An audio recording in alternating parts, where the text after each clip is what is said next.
अरविंद केजरीवाल जी की शिक्षा व्यवस्था, जिसमें दिल्ली में वर्ल्ड क्लास स्कूल बनाए गए, बढ़िया करिकुलम, क्वालिटी एजुकेशन दी गई, जन्म लेता है, जिसके तहत आज लाखों बच्चों का भविष्य अंधकार की कगार पे खड़ा है। एक आईपीएल है जिसमें गेंद और बल्ले का खेल होता है, जिसे कहते हैं इंडियन प्रीमियर लीग, और दूसरा आईपीएल है जिसमें युवाओं के भविष्य के साथ खेल होता है, जो है Indian paper leak, UGC NET paper leak. तीसरा Telangana secondary school certificate examination Hindi paper leak, Assam HSC-LC general science paper leak. देश के युवाओं को एक अच्छी शिक्षा व्यवस्था नहीं दे पाए, नौकरियां नहीं दे पाए, बेरोजगारी चरम पर है।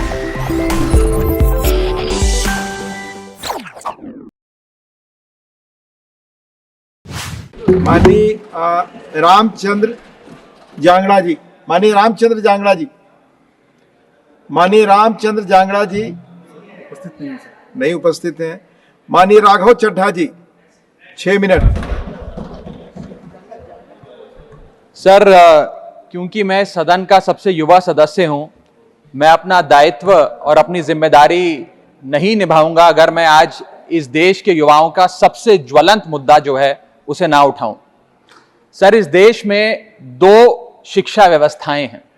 एक शिक्षा व्यवस्था है अरविंद केजरीवाल जी की शिक्षा व्यवस्था, जिसमें दिल्ली में वर्ल्ड क्लास स्कूल बनाए गए, बढ़िया करिकुलम, क्वालिटी एजुकेशन दी गई, और एक शिक्षित भारत का, शिक्षित राष्ट्र बनाने का सपना लेकर आम आदमी पार्टी, अरविंद केजरीवाल जी आगे बढ़े।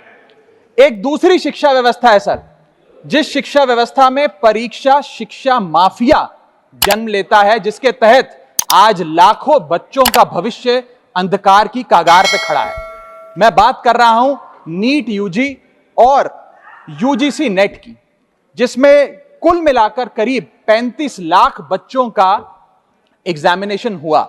हमने देखा, देश भर में देखा कि कैसे उस एग्जामिनेशन को पेपर लीक हुए, क्या उसमें माफियाओं का राज रहा, और कैसे इन 35 लाख बच्चों का भविष्य आज अंधकार की कगार पे खड़ा हुआ है।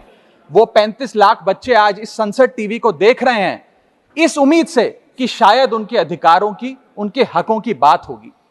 भारत देश एक बहुत युवा देश है। भारत की 65% आबादी 35 साल से कम आयु की है। मैं आपको बताना चाहूंगा कि इस दुनिया के सबसे युवा देशों में भारत आता है, जहां जापान की पॉपुलेशन की औसत उम्र 50 साल है, इटली की 48 साल है, जर्मनी की 46 साल है, यूनाइटेड किंगडम की 40 साल है, चीन की 40 साल है। जहां विकसित देश बूढ़े होते जा रहे हैं, भारत देश जवान हो रहा है। भारत की औसत उम्र आज मात्र 29 साल है। लेकिन हमने इस युवा भारत के लिए किया क्या?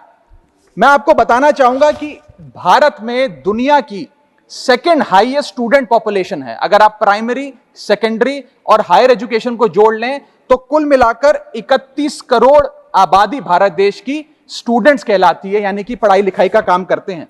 लेकिन उन युवाओं के लिए हमने किया क्या? मैं बताना चाहता हूं कि इस व्यवस्था ने, सरकार ने उन लोगों के लिए क्या किया।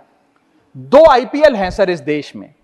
एक आईपीएल है जिसमें गेंद और बल्ले का खेल होता है, जिसे कहते हैं इंडियन प्रीमियर लीग, और दूसरा आईपीएल है जिसमें युवाओं के भविष्य के साथ खेल होता है, जो है इंडियन पेपर लीग। और आज मैं उसकी पूरी सूची लाया हूं कि कैसे युवाओं के भविष्य को सिक्योर करना तो छोड़िए, उसे बर्बाद करने का काम किया गया। और उस सूची में मैं नाम पढ़ के आपका ध्यान आकर्षित करना चाहूंगा कि क्या क्या हमने अपने देश के युवाओं को दिया है। पहला, Vyapam scam.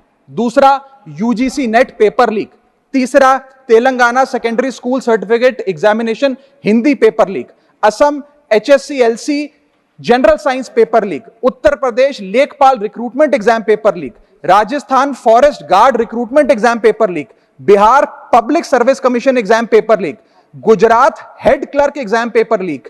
SSC CGL exam paper leak. UP TET exam paper leak. Rajasthan university paper leak. UP PSC paper leak. Maharashtra HSC exam chemistry paper leak. UP police constable qualifying exam paper leak. REET यानी कि Rajasthan eligibility examination for teachers paper leak.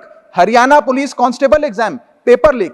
Himachal Pradesh police constable exam paper leak. Railway recruitment board group D exam paper leak. Orissa teacher eligibility test paper leak. Assam police recruitment exam paper leak.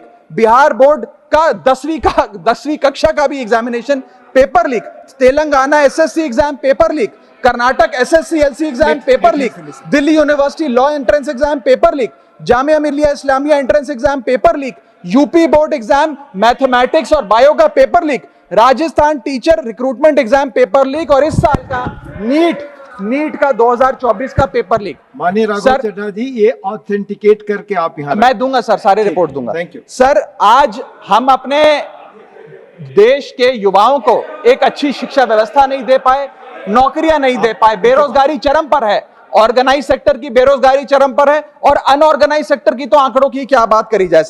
Sir मैं इन students की पीड़ा इसलिए भी समझता हूं क्योंकि मैं खुद स्टूडेंट रहा हूं।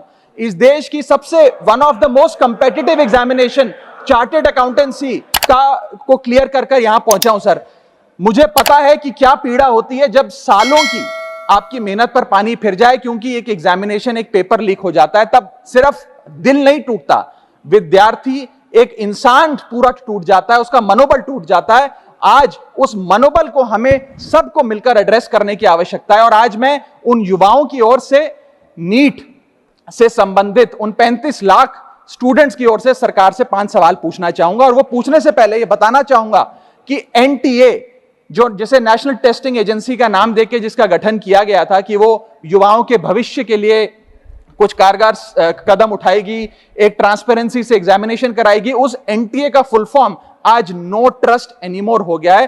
कोई भी विद्यार्थी आज इस एनटीए पे विश्वास नहीं कर रहा, और मैं विद्यार्थियों की ओर से ये 5 सवाल सरकार से पूछना चाहूंगा, नीट से संबंधित सटीक सवाल। पहला सवाल, नीट का पेपर जिसमें मात्र 1-2, बहुत हुआ तो 3-4 स्टूडेंट्स की रैंक 1 आती है, जैसे कि 2023 में मात्र 2 लोगों की रैंक 1 आई, 22 में मात्र 4 लोगों की आई, 2021 में मात्र 3 लोगों की आई। जब इतने कम लोगों की